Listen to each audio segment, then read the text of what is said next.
ሰላም ጤና ይስጥልን ከቻናል 1 የሰዓቱ ዜናዎቻችንን ወደ እናንተ እናደርሳለን። ዜናውን እየመራው ወይንሸት ዘውዴ አብሬያችሁ ቆይታ አደርጋለሁ። አብረን እንቆይ።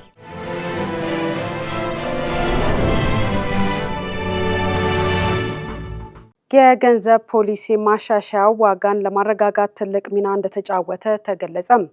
የገንዘብ ፖሊሲውን በማዘመን ተግባራዊ በማድረጉ የማክሮ ኢኮኖሚ ማሻሻያዎች ዋጋን ለማረጋጋት ከፍተኛ አስተዋጽኦ ማበርከታቸውን የገንዘብ ሚኒስትር አህመድ ሺዴ ተናግረዋል። ለዝርዝሩ አማሩ ገብሩ።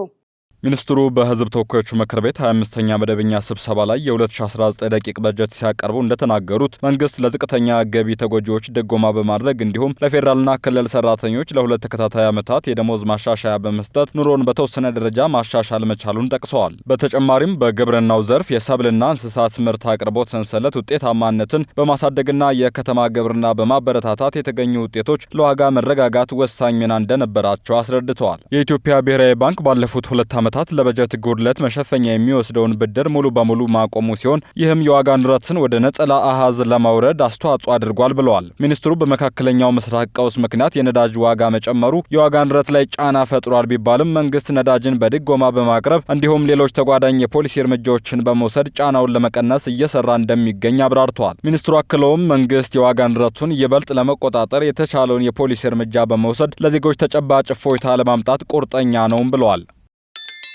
ለበጀት ጉድለት መሸፈኛ ከኢትዮጵያ ብሔራዊ ባንክ የሚወሰደው ብድር ሙሉ በሙሉ መቆሙን የገንዘብ ሚኒስትሩ አቶ አህመድ ሺዴ ተናገሩ። ሚኒስትሩ የ2019 በጀት ዓመት የበጀት መግለጫን ለሕዝብ ተወካዮች ምክር ቤት ባቀረቡበት ወቅት የገንዘብ ፖሊሲ ማዕቀፉን ዘመናዊ በማድረግና የወለድ ምጣኔን በገበያ እንዲመራ በመደረጉ የፋይናንስ ዘርፉን ጤናማነትና ዘላቂነት ማረጋገጥ መቻሉን ተናግረዋል። አቶ አህመድ ሺዴ አክለውም የብሔራዊ ባንክ የፖሊሲ ወለድ ምጣኔ ተግባራዊ በመደረጉ ዘመናዊ የገንዘብ ፖሊሲውን የሚያጠናክሩ በርካታ ለውጦች እየተመዘገቡ መሆኑን አስረድተዋል። ለበጀት ጉድለት መሙያ ከብሔራዊ ባንክ ብድር ባለመወሰዱ የዋጋ ንረት ወደ ነጠላ አሃዝ መውረዱንም ሚኒስትሩ አብራርተዋል። ብሔራዊ ባንክ የዘረጋውን ዘመናዊ የገንዘብ ፖሊሲ ለማስጠበቅ የተጀመሩ ስራዎች ተጠናክረው እንደሚቀጥሉ ሚኒስትሩ ጨምረው ገልጸዋል።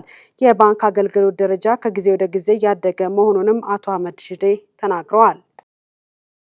5ኛው የአፍሪካ የማህበረሰብ ጤና ዓለም አቀፍ ጉባኤ ከህዳር 14 ቀን እስከ ህዳር 18 ቀን 2019 ዓ.ም በአዲስ አበባ ይካሄዳል።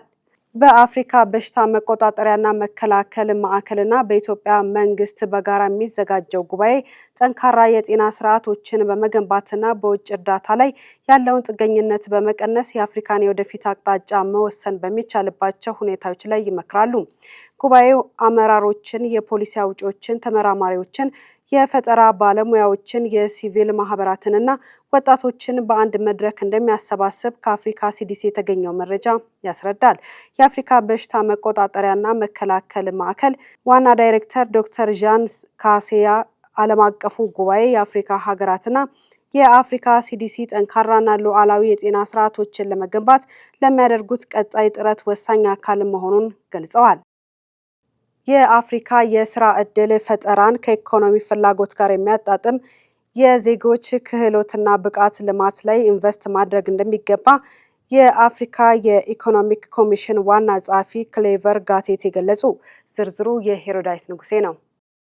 በስራ ፈጠራ ላይ ትኩረቱን ያደረገው የአፍሪካ ዴቨሎፕመንት ኢምፓክት ፎረም 2026 በተባበሩት መንግስታት የአፍሪካ ኢኮኖሚክ ኮሚሽን መካሄድ ጀምሯል። የአፍሪካ ኢኮኖሚክ ኮሚሽን ዋና ጸሐፊ ክሌቨር ጋቴቴ በዚህ ወቅት እንዳሉት የአፍሪካን መጻኢ ዕድል ለመወሰን የስራ ዕድል ተጠቃሚነትን የሚያረጋግጥ የኢንዱስትሪ ምህዳር መገንባት ይገባል ብለዋል። ከዓለም አቀፍ አኳያም አህጉሪቷ የታደለችውን ስትራቴጂክ የሰው ሀብት የስራ ዕድል ተጠቃሚነትን በማረጋገጥ አህጉራዊ እድገትና ብልጽግናን ማረጋገጥ እንደሚያስፈልግ ገልጸዋል። ለዚህም የአፍሪካ ሀገራት መንግስታት፣ ዩኒቨርሲቲዎች፣ የምርምር ተቋማት፣ የስራ ዕድል ፈጣሪዎች፣ የልማት ተቋማትና የግል ማህበራት አዳዲስ መፍትሄዎችን እያፈለቁ እንደሚገኙ ተናግረዋል። ፎረሙም የአፍሪካን የስራ ዕድል ተጠቃሚነት ለማሻሻል ተግባራዊ መፍትሄዎችን ለማራመድ ፖሊሲ አውጪዎችን፣ ባለሀብቶችንና የልማት አጋሮችን የሚያገናኝ መሆኑን ጠቅሰዋል። የአህጉሪቷን ዜጎች በሚፈለገው መጠን የስራ ዕድል ተጠቃሚ ለማድረግ ሁሉንም ያካተተ ምቹ ስነ ምህዳር መገንባት እንደሚገባም አጽንኦት ሰጥተዋል። ለዚህም ከአፍሪካ የኢኮኖሚ እድገት ፍላጎቶች ጋር የሚጣጣሙ የዜጎች ክህሎትና ብቃትን የሚያጎለብቱ ኢንቨስትመንቶችን ማሳደግ እንደሚገባ አስገንዝበዋል። ለወጣቶችም የትምህርት ስርዓቶችን የሚያጠናክር የዲጂታል ስልጠና በማድረግ በነባርም ሆነ አዳዲስ ኢንዱስትሪዎች ክህሎቶች ማስታጠቅ እንደሚገባ ተናግረዋል። ለዚህም አዳዲስ ጀማሪ ስራዎችን መደገፍ እንደሚገባም ጠቁመዋል። የአፍሪካን ኢንዱስትሪ ልማት ከእሴት ሰንሰለት ጋር በማሰናሰል የአህጉሪቷን እድገትና ብልጽግናን ማፋጠን እንደሚያስፈልግም ጠቁመዋል። አፍሪካ ጥሬ ዕቃዎችን ወደ ውጪ በመላክና የተጠናቀቁ ምርቶችን ወደ ውስጥ በማስገባት በቂ የስራ ዕድል መፍጠር እንደማትችል አጽንኦት ሰጥተዋል። መንግስት ሐምሌ 1 ቀን 2018 ዓ.ም በሚጀመረው በጀት ዓመት ከታክስ ገቢ ወደ 1.5 ትሪሊዮን ብር ለመሰብሰብ ማቀዱ ተሰምቷል። በበጀት ዓመቱ መንግስት ለጠቅላላ ገቢ የውጭ ብድርን ጨምሮ ከ2 ትሪሊዮን ብር በላይ ለመሰብሰብ እንዳቀደ የፌዴራል መንግስት የ2019 የገቢ በጀት ረቂቅ ሰነድ ያሳያል። በ2019 በጀት ዓመት የፌዴራል መንግስት ጠቅላላ ገቢ የውጭ እርዳታን ጨምሮ 1.8 ትሪሊዮን ብር እንደሚሆን ተገምቷል። ይህም በ2018 በጀት ዓመት ይሰበሰባል ተብሎ ከተገመተው ጠቅላላ ገቢ አንጻር የ17.4 በመቶ እድገት አለው። ከዚህ ውስጥ 1.5 ትሪሊዮን ብር ወይም 82 በመቶ ከታክስ ገቢ እንደሚሆንም አስረድቷል። ሁሉም የአፍሪካ ሀገራት የኢቦላን ስርጭት ለመከላከል የሚያስችል የቅኝት ስራን እና የድንበር አካባቢ ዝግጅትን እንዲያጠናክሩ የአፍሪካ የበሽታ መቆጣጠሪያና መከላከያ ማዕከል መመሪያ አስተላለፈ። ጸጋን የተሰማ ተጨማሪ ይዛበታለች። የአፍሪካ የበሽታ መቆጣጠሪያና መከላከያ ማዕከል የአፍሪካ ሲዲሲ እንደሚለው የኢቦላ ቫይረስ በኮንጎ ዴሞክራሲያዊት ሪፐብሊክ ኢቱሪ ግዛት መከሰቱ ይፋ ከተደረገበት ባለፈው ግንቦት አጋማሽ ጀምሮ አሳሳቢ ሆኖ ቀጥሏል። በድንበር አካባቢ ያሉ ሰፊ የሰዎች እንቅስቃሴ፣ ከማዕድን ልማት ጋር የተያያዘው የሰዎች ዝውውርና ችግሩ በተከሰተባቸው አካባቢዎች ያለው የጸጥታ ሁኔታ የበለጠ ስርጭት እንዳያስከትል አፍሪካ ሲዲሲ ስጋቱን ሲገልጽ ቆይቷል። ቫይረሱ የተከሰተባቸው አካባቢዎች ለሩዋንዳና ለደቡብ ሱዳን ያላቸው ቅርበትም አሳሳቢ መሆኑን አመልክቷል። ተቋሙ ይፋ ባደረገው መግለጫ የቅኝት ስራንና የድንበር አካባቢ ዝግጅትን እንዲያጠናክሩ የሚጠይቅ ጊዜያዊ መመሪያ ለሁሉም የአፍሪካ ህብረት አባል ሀገራት መተላለፉን አስታውቋል። እንደዚህ አይነት እርምጃዎች በሽታው ይበልጥ እንዳይስፋፋ ለማድረግ እንደሚያግዙም ጠቁሟል። በኢትዮጵያ ቫይረሱ ባይከሰትም ለመከላከል የሚያስችሉ በርካታ የቅድመ ዝግጅት ስራዎች እየተከናወኑ መሆናቸውን የጤና ሚኒስትሯ ዶክተር መቅደስ ዳባ የአፍሪካ ሲዲሲ ኃላፊ በተገኙበት ጉብኝት ላይ ተናግረዋል። በኢትዮጵያ ባሉ የአየርም ሆነ የየብስ መግቢያና መውጫዎች የሚደረጉ የቁጥጥርና የቅኝት ስራዎች ተጠናክረው እየተሰሩ መሆኑንም አመልክተዋል። በአፍሪካ ሲዲሲ ሰሞንኛ ሪፖርት መሰረት ከ608 ያላነሱ ሰዎች በቫይረሱ መያዛቸውንና ከ102 ያላነሱ ሰዎች ደግሞ ህይወታቸው ማለፉን አመላክቷል። የኮካ ኮላ ኩባንያ ከፊፋ የዓለም ዋንጫ ጋር ያለውን የግማሽ ክፍለ ዘመን ታሪካዊ አጋርነት ለመዘከርና የ23ኛውን ዓለም አቀፍ የእግር ኳስ ውድድር መጀመር ለማብሰር ያዘጋጀው ደማቅ የምሽት መርሃ ግብር በአዲስ አበባ ስካይላይት ሆቴል ተካሂዷል። በዓለም ዙሪያ በሚሊዮኖች የሚቆጠሩ ስፖርት አፍቃሪዎች የውድድሩን መክፈቻ ስነ ስርዓትና የመጀመሪያ ጨዋታ ለመታደም በአንድነት ከሚሰበሰቡበት ታሪካዊ ቅጽበት ጋር ተስማሚ በሆነ መልኩ በተከናወነው መድረክ ታዋቂ ሰዎች፣ የኪነ ጥበብ ባለሙያዎች፣ የስፖርት ቤተሰቦችና ጋዜጠኞች ተገኝተው ምሽቱን በልዩ መዝናኛዎች አድምቀውታል። በመርሃ ግብሩ ላይ ንግግር ያደረጉት የኮካ ኮላ ከፍተኛ የሽያጭ ኃላፊ ሜሮን ብርሃኑ እግር ኳስ ሰዎችን በጋራ ስሜትና ፍቅር የሚያስተሳስር ሁለንተናዊ ቋንቋ ነው ብለዋል። የ2026ቱ የፊፋ የዓለም ዋንጫ በታሪክ ከፍተኛ ቁጥር ያላቸው ሀገራትና ጨዋታዎች የሚስተናገዱበት ግዙፍ ውድድር መሆኑን የጠቆሙት ኃላፊዋ ኮካ ኮላ ትርጉም ባላቸው አቀራረቦች የኢትዮጵያን እግር ኳስ አፍቃሪዎች ከውድድሩ ደስታ ጋር ይበልጥ ለማገናኘት ቁርጠኛ መሆኑንም አብራርተዋል።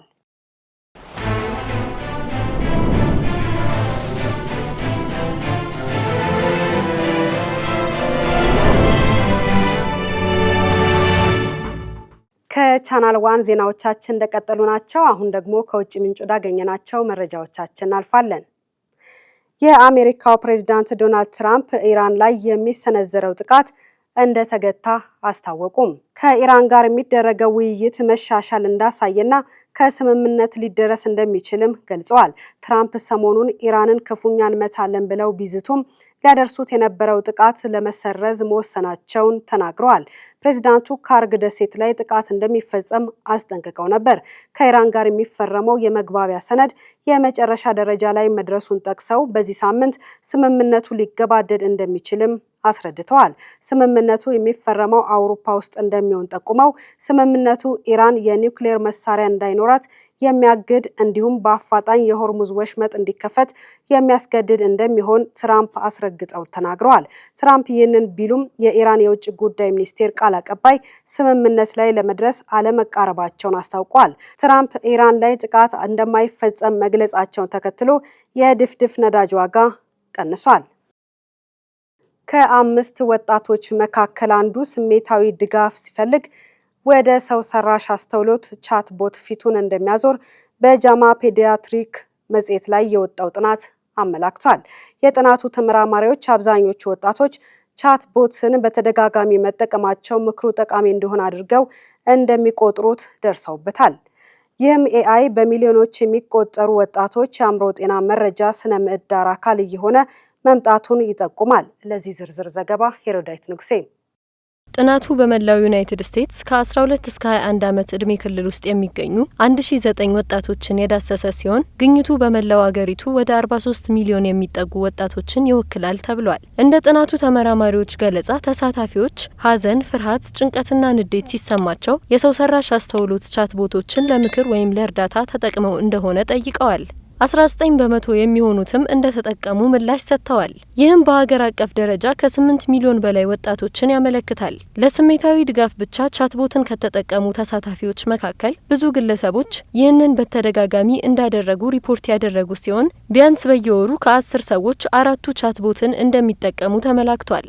የሚገርመው ነገር በቅርቡ ከሐኪም ጋር የአእምሮ ጤንነታቸውን የተወያዩ ወጣቶች የኤአይ ቻትቦቶችን በመጠቀም ሪፖርት የማድረግ እድላቸው ከፍተኛ ነው። ይህም እነዚህ መሳሪያዎች ብዙውን ጊዜ ከባህላዊ የድጋፍ ምንጮች ጋር ጥቅም ላይ እንደሚውሉ ማሳያ ነው ተብሏል። እንደ ባለሙያዎች ገለጻ እነዚህ ወጣቶች ወደ ቻትቦት የሚዞሩበት ምክንያት መሳሪያዎቹ በማንኛውም ሰዓት ስለሚገኙ ወዲያውኑ ምላሽ ስለሚሰጡ፣ ፍርደኞች ስለማይመስሉና ተአማኒነትን ስለሚፈጥሩ ነው። ከወላጅ ከአስተማሪ ወይም ከአማካሪ ጋር ስለ አንድ ችግር ለመወያየት የሚያፍር ታዳጊ ከሌላ ሰው ጋር ውይይት ከመጀመር ይልቅ ጥያቄዎችን ወደ ቻትቦት ማዞር ቀላል ሆኖ ይሰማዋል። የሰው ሰራሽ አስተውሎት ቻትቦት ብዙውን ጊዜ አሳታፊ፣ ተስማሚ፣ ማራኪና ተመሳሳይነት ያላቸው እንዲሆኑ ተደርገው የተነደፉ ናቸው። በዚህም ምክንያት ተጠቃሚዎች ለተጨማሪ ውይይት ተመልሰው እንዲመጡ ማድረግ ይችላሉ። ስለዚህም እነዚህ ባህሪያት አዎንታዊ የተጠቃሚ ተሞክሮ ሊፈጥሩ ይችላሉ። ነገር ግን በማስረጃ ላይ ከተመሰረተ የአእምሮ ጤና አጠባበቅ ጋር ሚናቸው አልተረጋገጠም። እንደ ባለሙያዎች ገለጻ እነዚህ የሰው ሰራሽ አስተውሎት ስርዓቶች አውዱን በተሳሳተ መንገድ ሊረዱና አሳማኝ የሚመስል ነገር ግን የተሳሳተና አደገኛ የሆነ ምክር ሊሰጡ ስለመቻላቸው እንዲሁም ቻትቦት ተጠቃሚዎች መስማት የሚያስፈልጋቸውን ሳይሆን መስማት የሚፈልጉትን መረጃ በመስጠት አንድ ወጣት የተዛባ እምነት፣ ጤናማ ያልሆነ ወይም ጎጂ ሊሆን የሚችል ሀሳብ ከገለጸ ቻትቦቱ የዚያን አስተሳሰብ ክፍሎች በአግባቡ ከመቃወም ይልቅ ሊያረጋግጥ ስለመቻሉ የባለሙያዎች ስጋት ነው። ዘገባው የሲኤንኤን ነው። ከአሜሪካ ጠፍቶ የነበረውና የከብት እርባታ ኢንዱስትሪውን ክፉኛ ሊያናጋ የሚችለው አደገኛው ኒው ወርልድ ስክሩዎርም የተሰኘው ተውሳክ ትል በድጋሚ በአሜሪካ መከሰቱ አነጋጋሪ ሆኗል። ጸጋን የተሰማ የአገሪቱ የግብርና ሚኒስትር ብሩክ ሮሊንስ ተውሳኩ ለመጀመሪያ ጊዜ ከተገኘባቸው የቴክሳስ ከብት እርባታ ማዕከላት አንዱን የጎበኙ ሲሆን ተውሳኩን ለመዋጋት የሚረዱ መካን ዝንቦችን ወደ አየር የመልቀቅ መርሃ ግብርንም ተከታትለዋል። ሚኒስትሯ ተውሳኩ ከ6 አስርት ዓመታት በኋላ ወደ አሜሪካ ተመልሶ እንዲገባ ያደረገው የቀድሞ ፕሬዚዳንት ጆ ባይደን አስተዳደር መዘናጋት ነው ሲሉ በድጋሚ ወቀሳ ሰንዝረዋል። በአንጻሩ የዴሞክራቲክ ፓርቲ መሪዎች ደግሞ ለችግሩ ተጠያቂው በፕሬዚዳንት ዶናልድ ትራምፕ የስልጣን ዘመን በግብርናው ዘርፍ ላይ የተደረገው የበጀት ቅነሳ ነው በማለት ክሱን ያጣጥሉታል። እንደ ግብርና ሚኒስትሯ ገለጻ ይህ ተውሳክ በቢሊዮን የሚቆጠሩ ዶላር ኪሳራ ሊያስከትል የሚችል ዓለም አቀፍ ስጋት እየሆነ የመጣ ቢሆንም ከብት አርቢዎች ንቁ ሆነው እንስሳቶቻቸውን አካባቢውን የሚከታተሉ ከሆነ ግን ችግሩን መቆጣጠር ይቻላል። ይህ አደገኛ ተውሳክ እንቁላሎቹን በደምና በቆሰለ የእንስሳት አካል ላይ በመጣል ህይወት ባለው ስጋ ላይ እየተመገበ እንስሳቱን ለአሰቃቂ ሞት የሚዳርግ የዝንብ ዝርያ ነው። ተመራማሪዎች እንደሚሉት ከሆነ መካን የሆኑ ወንድ ዝንቦችን በብዛት ወደ አየር በመልቀቅ ከሴቶቹ ጋር እንዲገናኙ ማድረግ ዋነኛው የመከላከያ ስልት ነው። ሴቶቹ ዝንቦች በህይወታቸው አንዴ ብቻ ስለሚገናኙ ከመካን ዝንብ ጋር ሲዳቀሉ የሚጥሉት እንቁላል ሳይፈለፈል ይቀራል። በዚህም የዝንቦችን ቁጥር ማጥፋት ይቻላል። ሆኖም አሁን ያለው የዓለም ሙቀት መጨመር ተውሳኩ በፍጥነት እንዲስፋፋ አመቺ ሁኔታ እየፈጠረለት ይገኛል ተብሏል። የአሜሪካ ግብርና ሚኒስቴር ለበርካታ አስርት ዓመታት በፓናማ ጠባብ መሬት ላይ ብቻ ተወስኖ የነበረውን ይህንን ተውሳክ ሙሉ በሙሉ ለመደምሰስ የ1 ቢሊዮን ዶላር ግዙፍ እቅድ አውጥቷል። ከዚህ በጀት ውስጥ 750 ሚሊዮን ዶላር በሳምንት እስከ 300 ሚሊዮን መካን ዝንቦችን ማራባት ለሚችል አዲስ ፋብሪካ ግንባታና ማስኬጃ የሚውል መሆኑ ተገልጿል። አውስትራሊያ፣ ካናዳና እንግሊዝ በእስራኤልና በፍልስጤም መካከል ሰላም ለማምጣት የ4 ሚሊዮን ዶላር የጋራ ፈንድ መስማማታቸውን አስታወቁም። ሶስቱ ሀገራት እያንዳንዳቸው 1 ሚሊዮን ፓውንድ ለማዋጣት በመስማማት የገንዘብ ማሰባሰብ ሂደት ጅምር አጠናቀዋል። ይህ እርምጃ ከፈረንሳይ፣ ኒውዚላንድና ኖርዌይ ጋር በመሆን በዌስት ባንክ በእስራኤል ጦር ቁጥጥር ስር ባሉ አካባቢዎች ፍልስጤማውያንን በገንዘብ በሚረዱ ኔትወርኮች ላይ የተቀናጀ ማዕቀብ እንደሚጥሉ ካሳወቁ በኋላ የመጣ ነው። የእንግሊዝ የውጭ ጉዳይ ሚኒስትር ኤቬት ኩፐር እንደተናገሩት የመካከለኛው ምስራቅ ሰላም፣ ፍትህና ደህንነት በሁለት መንግስታት መፍትሄ ላይ የተመሰረተ ነው። ኩፐር አክለውም እስራኤላውያን እና ፍልስጤማውያን በግጭትና በአመጽ ውስጥ መቀጠላቸውን ተገንዝበን በሁሉም ወገኖች መካከል ውይይት፣ ሰላምና መተማመን የሚገነቡ ድርጅቶችን መደገፍ አለብን ብለዋል። አልጀዚራ እንደዘገበው ይህ ተነሳሽነት ለፍልስጤማውያን ሰብአዊ ድጋፍ ከማድረግ ባለፈ በህገወጥ ሰፋሪዎች ላይ እርምጃ ለመውሰድ እንዲሁም የፕሬዝዳንት ዶናልድ ትራምፕን ባለ 20 ነጥብ የጋዛ የሰላም እቅድን ለመደገፍ ያለመ ነው። የሰው ልጅ በከፍተኛ ሐዘን ወይም ስሜታዊ ስብራት ውስጥ በሚሆንበት ወቅት በተለምዶ ልቡ ተሰበረ የሚባለው አገላለጽ በሕክምናው ዓለም ትክክለኛና ለህይወት አስጊ የሆነ የልብ ህመም መሆኑን አዲስ የወጡ ጥናቶች አመላክተዋል። ጥናቱን ተመልክታ ተከታዩን ዘገባ ያጠናቀረችው ኤፍራታ ጥላውን ናት። ተመራማሪዎች እንዳረጋገጡት የፍቅር አጋርን ማጣት ወይም ከባድ የስሜት ድንጋጤ በሰውነት ውስጥ ከፍተኛ የጭንቀት ሆርሞኖችን በመልቀቅ የልብን የመምታት አቅም በድንገት እንዲዳከም ያደርጋል። በአሜሪካ የልብ ማህበር የሕክምና መጽሔት ላይ የወጣው ዘገባ እንደሚያመለክተው ይህ የልብ መሰበር ህመም የልብ ድካም ሀርት አታክ ምልክቶችን ሙሉ በሙሉ ይጋራል። ህመምተኞች ከባድ የደረት ህመምና የትንፋሽ ማጠር የሚያጋጥማቸው ቢሆንም ከወትሮ የልብ ድካም በተለየ መልኩ ግን የልብ የደም ስሮች መደፈን ሳይኖርባቸው የልብ ጡንቻዎች በድንጋጤ ብቻ እንዲደክሙ ያደርጋል። ይሁን እንጂ የሕክምና ባለሙያዎችን ያስገረመው ይህ ህመም በወንዶችና በሴቶች ላይ የሚያሳየው የተለየ ተጽዕኖ ነው። ጥናቱ እንደሚያሳየው ይህ የተሰበረ ልብ ህመም ከተጠቂዎቹ መካከል እስከ 90 በመቶ የሚሆኑት በእድሜ የገፉ ሴቶች ላይ የሚከሰት ሲሆን ይህም የሴቶች አካል ለከባድ ስሜታዊ ውጥረትና ለጭንቀት ሆርሞኖች ያለው ስሜታዊነት ከፍተኛ በመሆኑ የመጣ ጥበባዊ ግንኙነት ነው። የአስገራሚ የሕክምና ጥናት የሰው ልጅ አእምሯዊ ስሜትና አካላዊ ጤንነት ምን ያህል ጥብቅ ትስስር እንዳላቸው የሚያሳይ ነው። ስሜታዊ ስብራትን በጊዜ ሂደት ማከምና አእምሮን ማረጋጋት የልብን ጤንነት ለመጠበቅና የድንገተኛ ሞትን አደጋ ለመቀነስ ዋነኛው መፍትሄ መሆኑን ዘገባው አክሎ አስገንዝቧል። የሕክምና ባለሙያዎች እንደሚመክሩት ይህንን ህመም ለመከላከልና ለመቆጣጠር በጭንቀት ወቅት ፈጣን የሕክምና ድጋፍ ማግኘትና ስሜትን በግልጽ ማውጣት ወሳኝ ናቸው። በተለይም ከባድ የስሜት መናወጥ ሲያጋጥም እንደ ትልቅ ትንፋሽ መውሰድ፣ ማንሰላሰል ወይም ሜዲቴሽን እና ከቅርብ ሰዎች ጋር መወያየት በሰውነት ውስጥ የሚለቀቁትን የጭንቀት ሆርሞኖች መጠን በእጅጉ ይቀንሳል ተብሏል። የቢዝነስ መረጃዎቻችንን ወደ እናንተ እናደርሳለን። ለ2019 በጀት ዓመት ለማዳበሪያና ለነዳጅ ድጎማ 236.4 ቢሊዮን ብር በጀት መያዙን የገንዘብ ሚኒስትር አቶ አህመድ ሽዴ ገልጸዋል።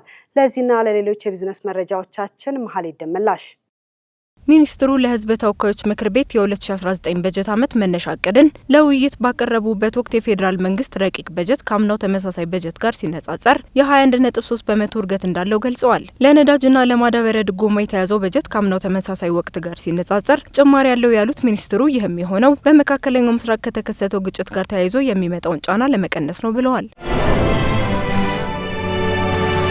የሩዋንዳ መንግስት ከዓለም አቀፍ የፋይናንስ ሁኔታዎች መጥበቅ ጋር ተያይዞ የሚገጥሙትን ተግዳሮቶች ለመቋቋምና የማህበራዊ የልማት ወጪዎችን ለመጠበቅ ያቀረበውን የ250 ሚሊዮን ዶላር አዲስ የተራዘመ የብድር አገልግሎት ጥያቄ በዓለም አቀፉ የገንዘብ ድርጅት ስራ አስፈጻሚ ቦርዱ መጽደቁ ተገለጸ። ድርጅቱ ባወጣው መግለጫ መሰረት ብድሩ ለ38 ወራት የሚቆይ ሲሆን ቦርዱ ስምምነቱን ማጽደቁን ተከትሎ የ35.7 ሚሊዮን ዶላር የመጀመሪያ ዙር ክፍያ ወዲያውኑ እንዲለቀቅ ተፈቅዷል። የሩዋንዳ የኢኮኖሚ እድገት እንደ አውሮፓውያን አቆጣጠር በ2025 9.4 በመቶ የደረሰ ቢሆንም በመካከለኛው ምስራቅ የተቀሰቀሰው ጦርነት ግን የሀገሪቱን እድገት እንደ አውሮፓውያን አቆጣጠር በ2026 ከ6.8 በመቶ በታች ያወርደዋል ተብሎ እንደሚጠበቅ የዓለም አቀፉ የገንዘብ ድርጅት መግለጫ አመላክቷል። በመካከለኛው ምስራቅና በሰሜን አፍሪካ ሀገራት የሚመረተው የቴምር ምርት ከጠቅላላው የዓለም አቀፍ አቅርቦት ከ70 በመቶ በላይ መሸፈኑ ተገለጸ። በዚህ ዘርፍ ግብጽ በዓመት ከ1.7 ሚሊዮን ቶን በላይ ቴምር በማምረት የዓለምን የምርት ድርሻን በከፍተኛ ደረጃ እየመራች ትገኛለች። ሌላኛው ከፍተኛ አምራች ሀገር ሳውዲ አረቢያ ስትሆን በዓመት 1.5 ሚሊዮን ቶን በላይ ምርት ታስመዘግባለች። ሀገሪቱ ከ300 በላይ የተለያዩ የቴምር ዝርያዎች ያሉባት ሲሆን እንደ አጅዋና ሁርዲያ ያሉ ውድና ተፈላጊ ዝርያዎችን ለገበያ በማቅረብ ትታወቃለች። በምርት መጠኗ 3ኛ ደረጃ ላይ የምትገኘው ኢራን በዓመት ከ1 ሚሊዮን ቶን በላይ ቴምር ታመርታለች። በተለይም ማዛፉቲ የተሰኘውን እምቅና ጣፋጭ የቴምር ዝርያ ለብዙ የዓለም ሀገራት በስፋት በመላክ ላይ ትገኛለች። በህንድ ለአጥር ብቻ ይውል የነበረው ሰማያዊ ወርቅ ወይም አጋቬ የተሰኘው ተክል ለአዲሱ የሀገር በቀል መጠጥ ኢንዱስትሪ ዋነኛ ግብዓት መሆኑ ተገለጸ። በህንድ የገጠር አካባቢዎች ለአጥር መከላከያነት ብቻ ይውል የነበረውና ሰማያዊ ወርቅ በሚል ቅጽል ስም የሚታወቀው የአጋቬ ተክል በአሁኑ ወቅት በሀገሪቱ ከፍተኛ እድገት እያሳየ ላለው አዲስ የሀገር በቀል አልኮል መጠጥ ማምረቻ ኢንዱስትሪ ዋነኛ የገቢ ምንጭ እየሆነ ይገኛል። ይህ በድርቅ ለተጎዱ አካባቢዎች እጅግ ተስማሚ የሆነው ተክል በአሁኑ ወቅት የህንድን መጠጥ ኢንዱስትሪ መልክ እየቀየረው ነው። መረጃዎች እንደሚያመላክቱት ከተክሉ የሚመረተው መጠጥ በየዓመቱ የ31 በመቶ ከፍተኛ የገበያ እድገት እያሳየ ይገኛል። ይህ አዲስ የንግድ ዘርፍ ቀደም ሲል ተክሉን እንደ አረም የሚመለከቱት ለነበሩ የህንድ አርሶ አደሮች አዲስና አስተማማኝ የገቢ ምንጭ መፍጠሩ ተገልጿል። መረጃው የቢቢሲ ነው።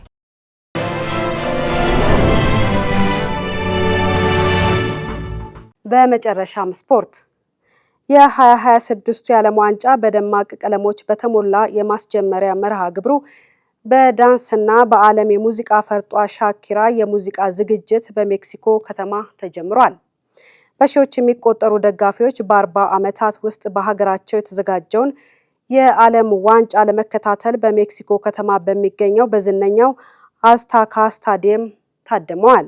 የኮሎምቢያዊቷ የሙዚቃ ንግስት ሻኪራ በዓለም ዋንጫ መድረክ ላይ ያሳየችው አስደናቂ ብቃት ታሪክ መስራቱን ቀጥሏል። አማሩ ገብሩ ተከታዩን ዘገባ እንደሚከተለው ያደርሰናል። በዓለም እግር ኳስ ማህበር ፊፋ ታሪክ ውስጥ ደማቅ አሻራ ማሳረፍ የቻለችው የ49 ዓመቷ ሻኪራ በተለይም እንደ አውሮፓውያን አቆጣጠር በ2010 በደቡብ አፍሪካ አስተናጋጅነት በተካሄደው የዓለም ዋንጫ የመክፈቻ ስነ ስርዓት ላይ ያቀረበችው ዋካ ዋካ ዚስ ታይም ፎር አፍሪካ የተሰኘው የፎይ መዝሙር እስካሁን ድረስ ባቻ አልባነቱ ይጠቀሳል። በወቅቱ ከመላው ዓለም የተውጣጡ በቢሊዮን የሚቆጠሩ ተመልካቾችን ቀልብ የሳበው ይህ ትዕይንት የአፍሪካን ባህልና ውበት ባካተተ ድንቅ የዳንስ ብቃትና የቀጥታ ሙዚቃ አቀራረብ የታጀበ ነበር። ይህም ትዕይንት የዓለም ዋንጫ መክፈቻ ስነ ስርዓቶች የሚመዘኑበትን ደረጃ ወደ ላቀ ከፍታ አሸጋግሯል። ሻኪራ ከ2010 በተጨማሪ በ2006 የጀርመንና በ2014 የብራዚል የዓለም ዋንጫዎች ላይ ጭምር በመድረክ ላይ በማቅረብ 3 በተከታታይ የዓለም ዋንጫዎች ላይ ብቃቷን ያሳየች ብቸኛዋ ድምፃዊት በመሆን ታሪክ ሰርታለች። እስካሁንም ድረስ የእሷ ትዕይንቶች በክብር መድረክ ላይ የሚቀርቡ የኪነ ጥበብ ስራዎች እንዴት ስፖርታዊ ጨዋነትንና የዓለም ሕዝብን አንድነት መግለጽ እንደሚችሉ ትልቅ ማሳያ ተደርገው ይወሰዳሉ። በ2026 የሰሜን አሜሪካ፣ ካናዳና ሜክሲኮ የዓለም ዋንጫ ላይም የሻኪራ ታሪክ እንደዛው ቀጥሏል። በሜክሲኮ ሲቲ ስቴዲየም በተካሄደው ደማቅ የመክፈቻ ስነ ስርዓት ላይ ሻኪራ ከናይጄሪያዊ የዓለም ኮከብ በርና ቦይ ጋር በመሆን ዳይዳይ የተሰኘውን የ2026ቱን የዓለም ዋንጫ ይፋዊ መዝሙር በጋራ አቅርበዋል። በሜክሲኮ የመክፈቻ መድረክ ላይ ከበርናቦይ በተጨማሪ እንደ ጄ ባልቪን እና ታይላ ካሉ የዓለም ታዋቂ ድምፃውያን ጋር በመሆን ስቴዲየሙን በደስታ አናውጠውታል። ሻኪራ በዚህ ብቃቷ በአራት የተለያዩ የዓለም ዋንጫዎች ላይ ማለትም በ2006፣ በ2010፣ በ2014 እና በ2026 መድረክ ላይ የሙዚቃ ስራዋን በማቅረብ የራሷን ታሪክ ይበልጥ አድሳለች። ታሪኳ በመክፈቻው ላይ ብቻ አያበቃም። እንደ አውሮፓውያን አቆጣጠር ሐምሌ 19 ቀን በሚካሄደው የፍጻሜ ጨዋታ ረፍት ሃፍታይም ሾው ላይ ከማዶና ከደቡብ ኮሪያው የሙዚቃ ቡድን ቢቲኤስ ጋር በመሆን በጋራ የሙዚቃ ስራዋን እንደምታቀርብ ፊፋ አረጋግጧል። እንደ አውሮፓውያን አቆጣጠር በ2006 በጀርመንና በ2010 በደቡብ አፍሪካ የዓለም ዋንጫዎች ላይ በተጠባባቂ ወንበር ላይ ቢያሳልፍም ከ2014 ጀምሮ ግን በሜዳ ላይ ባሳየው አስደናቂ ብቃት የብዙዎችን ቀልብ መሳብ ችሏል። ይህ ተጫዋች ማን ነው የሚለውን አናውል ተስፋ እንደሚከተለው ያስቃኘናል።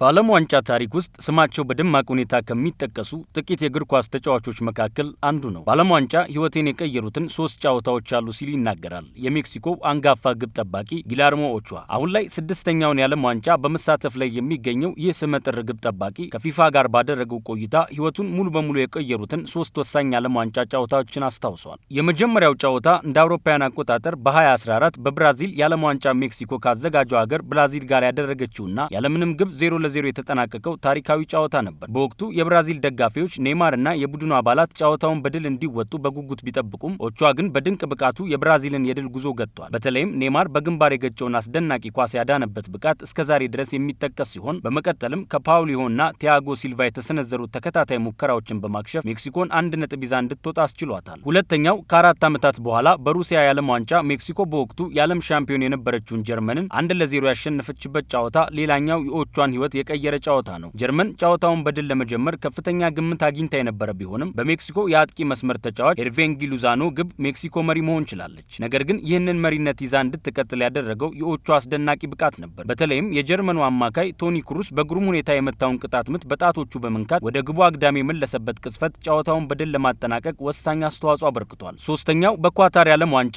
ኦቾዋ እድሜው 37 ዓመት ደርሶ የነበረ ቢሆንም አሁንም በሜዳ ላይ ትልቅ ልዩነትን መፍጠር እንደሚችል በተግባር አስመስክሯል። በዕለቱ የፖላንድ ብሔራዊ ቡድን መሪና ኮከብ አጥቂዋ ሮበርት ሌዋንዶልስኪ ያገኘውን የፍጹም ቅጣት ምት ወደ ታችኛው የግብ ጥግ በኃይል ሲመታው ኦቾዋ በመጀመሪያ ወደ ቀኝ የመጠቆም እንቅስቃሴ በማድረግ አቅጣጫ በማሳት በመቀጠልም ወደ ግራ በመወርወር ኳሷን ማዳን ችሏል። ይህም አስደናቂ ብቃት ሜክሲኮን ካልጠበቀችው ሽንፈት የታደገ ሲሆን የእርሱም የግብ ጠባቂነት ጥበብ አሁንም ድረስ በዓለም መድረክ ከፍተኛ ደረጃ ላይ እንደሚገኝ ያረጋገጠበት ሆኗል። ትላንትና ምሽት በጀመረው 23ኛው የዓለም ዋንጫ የሜክሲኮ ብሔራዊ ቡድን ስብስብ ውስጥ ከተካተቱ 3 ግብ ጠባቂዎች አንዱ ነው። ሜክሲኮ ደቡብ አፍሪካን 2-0 በማሸነፍ የመጀመሪያ 3 ነጥቧን አሳክታለች። ደቡብ ኮሪያም ቼክ ሪፐብሊክን 2-1 በማሸነፍ የመጀመሪያ 3 ነጥቧን ያሳካች ሲሆን ዛሬም ቀጥሎ በሚካሄደው 23ኛው የዓለም ዋንጫ የምድብ ጨዋታ ማታ 4 ሰዓት ላይ ካናዳ ከቦስኒያ፣ ሌሊት 10 ሰዓት ላይ ደግሞ አሜሪካ ከፓራጓይ እና ኳታር ከስዊዘርላንድ የመጀመሪያ ምድብ ጨዋታቸውን ያደርጋሉ። ከቻናል ዋን ለሰዓቱ ያዝናቸው ዜናዎቻችን እነዚህን ይመስሉ ነበረ። ስለ አብሮነታችሁ እናመሰግናለን። ወይንሸት ዘውዴ ዜናውን እየመራው አብሬያችሁ ቆይታ አድርጌያለሁ። ጤና ይስጥልኝ።